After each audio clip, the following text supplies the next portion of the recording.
बनवारी लाल मीणा, दौसा जिले, पूर्वी राजस्थान के दौसा जिले से चल करके यहाँ आया हूँ आपके बीच। साथियों, ये लड़ाई आपके ही यहाँ नहीं, आज जो कांकरी डूंगरी का पूरा मसला है वो राजस्थान के आदिवासियों में नहीं, भारत के आदिवासियों में गूंज रहा है। ऐसा नहीं है कि ये मामला यहीं चल रहा है। तो साथियों, इस सरकार की जो ये बेशर्मी है आप सब लोग देख रहे हैं कि कांकरी डूंगरी पर शायद मुझे लगता है कि 18वां दिन आज धरने का है। जब संविधान कहता है कि टीएसपी क्षेत्र 5वीं अनुसूची में आता है और 5वीं अनुसूची टीएसपी क्षेत्र जब लागू होता है जब एसटी की आदिवासियों की 80% आबादी से अब वो आबादी हो। मतलब सीधा संविधान, कानून, नियम ये सारी बातें कहती है तो उन भारी लोगों को हमारा अधिकार खाने का कोई अधिकार नहीं है। जब सारे नेता ये चीज समझते हैं, विधानसभा ये चीज समझती है, पढ़े लिखे नौजवान ये चीज समझते हैं, तो हमें 45% नहीं, हमारा हक बनता है 100%। हम किसी को एक तिनका भी नहीं देंगे हमारे से, ये हमको प्रण लेना है।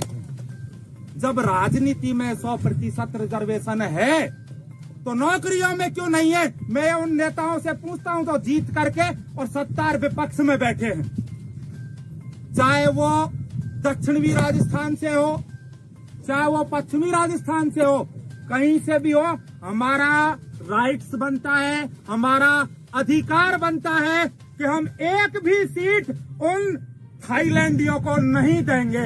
ये हमारा। और मैं सरकार को, जो भी सोशल मीडिया के माध्यम से, वैसे मीडिया वालों में इतनी ताकत नहीं है, वो इस डूंगरी पर चढ़ करके रात की खबर लेगा, क्योंकि सिर्फ यहाँ अगर आएगा तो आदिवासी आएगा, क्योंकि ये इतिहास रहा है आदिवासियों का। हमारे पूर्वज, चाहे वो 1700 ईस्वी से लेकर के पुरानी सरकारी हुकूमत के खिलाफ, चाहे अंग्रेजी हो, चाहे वो कोई सा भी शासनकाल रहा हो, उनके खिलाफ लड़ाकू रही है और हम उन्हीं के डीएनए हैं, उन्हीं से पैदा हुए लड़के हैं। आज हम बगावत कर रहे हैं सरकार की और ईंट से ईंट हल रही है और आने वाले समय में थाईलैंडियों को एक रास्ता दिखाएंगे कि आप जाइए आपके। यहाँ से इस सरकार को, जो सामंतवादी सरकार है, हमारी कोई सरकार नहीं है, चाहे वो किसी भी पार्टी की हो, क्योंकि जब उनको पता है कि इनके अधिकार बनते हैं तो क्यों नहीं उन्होंने, और जो नेता, जो विधायक एसटी रिजर्व कैटेगरी की, शायद इधर 17 सीट तो रिजर्व है, 17 विधायक तो बने ही है, चाहे सत्ता के हो या विपक्ष के। ठीक है कि 1-2 विधायक विपक्ष के अपनी आवाज उठाते हैं, और क्या माल पी रहे हैं सारे, जूत मारो सबको। तुमको संसद में इसलिए भेजा है, तुमको विधानसभा में इसलिए भेजा है कि एक विधानसभा से 2 लाख आदमी विधानसभा में नहीं बैठ सकते, इसलिए एक आदमी को चुन करके भेजते हैं, वो हमारी आवाज उठाए। जब हमारी आवाज नहीं उठा रहा है तो किसका, उसका बहिष्कार कर दीजिए और जूत मारिए उसको। मैं कहता हूं मेरे खिलाफ डेजिग्नेशन का केस लगा लेंगे। आपको मैं बता दूं कि मैं पूर्वी राजस्थान से हूं और ये आवाज यही नहीं, सरकार को बता देना चाहता हूं कि जो आपकी दोहरी नीति थी, राजकीय अवकाश जो विश्व आदिवासी दिवस पर आप लोगों ने बांट करके कर रखा था, मैं आपको बता दूं कि फेयर अमाउंट होटल पे जो धरना दिया गया था राजकीय आदिवासी दिवस को लेकर के, मैंने ही दिया था। मैंने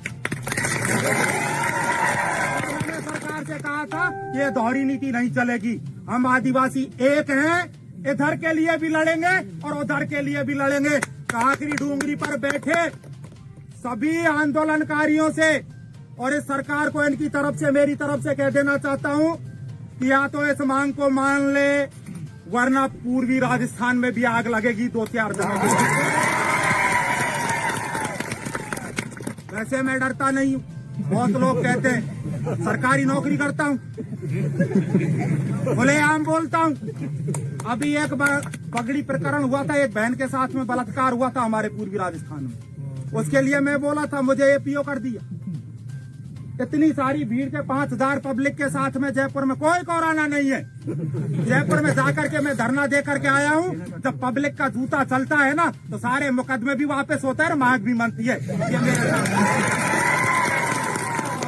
लोग इतने लोग बैठे हो, किसी को किसी प्रकार से ये तो बिल्कुल कहा कि डर निकाल करके हम लोग यहाँ आए हैं। कुछ एक वीडियो देख रहा था मैं आज, पुलिस वाले एक वीडियो डाल रही थी, पुलिस वाले चढ़ रहे। मैं मेरे साथी विक्रम आदिवासी से कह रहा था ये ठेठ नहीं पहुंचेंगे, तो उनमें इतना जिगरा है ही नहीं। जब हम जैसे आने में या हमें 3 बार बैठना पड़ा। आप लोग पहाड़ियों में पैदा हुए हो, ये सिर्फ आप लोगों में ही खूबी है। ये पहला धरना होगा पूरे भारत में जो डोंगरी के ऊपर दिया जा रहा है, यहाँ से सरकार को हिलाया जा रहा है। इसलिए साथियों, मैं पूरा आपको विश्वास देता हूँ, सरकारी कर्मचारी नाते के होने के नाते भी मैं यहाँ आया हूँ। मेरे खिलाफ जो भी एक्शन लेगी सरकार ले लेगी। मुझे मतलब नहीं आचार संहिता लग रही होगी, कोरोना लग रहा होगा। मुझे सिर्फ मतलब यह है कि हमें हमारे हक और अधिकारों के लिए लड़ना है। और ये भी मैं आपको सत्य बता दूं कि आज ये आंदोलन है, इसमें हमारी सफलता मिलेगी, हम जीतेंगे। और वो सरकार है ना कितना भी जोर लगा ले, या तो उनको हम जीतेंगे या उसे यहाँ से उखाड़ेंगे। 3 साल से पहले सारे नेताओं को अल्टीमेटम दे दो, चाहे वो किसी भी पार्टी के हों, कि हमारी आवाज लेकर के सरकार के पास जाइए। हम यहाँ से हिलने वाले नहीं है। और किसी के भी कहने में खाली आश्वासन पे नहीं, हमको पक्का 100% हम किसी को कुल मिला के बात ये 1 सीट नहीं देने वाले। चाहे वो नौकरी की हो, चाहे वो राजनीति की हो, चाहे वो सरपंची की हो, किसी की भी हो। टीएसपी क्षेत्र में 100% हमारा है, जमीन भी हमारी है, वहाँ के अधिकार भी, कानून भी, वो हमको सीखना पड़ेगा कि आपको कौन सा कानून लागू करना है। इसलिए आप एकता रहिए। और मेरा पूरा आपको पूर्वी राजस्थान से मैं मीणा हूँ, सारे साथी हम आए हैं। और ऐसी बात नहीं है कि हम दूर हैं, सारे लोग आज इसे देख रहे हैं। और 28 तारीख का उधर सरपंची का चुनाव है, उसके बाद में एक आबाद में प्रत्येक उपखंड स्तर से आपके साथ में युवा लगेंगे। मैं आपको ये भरोसा दिलाना चाहता हूँ। सभी को मेरा क्रांतिकारी जय जोहार।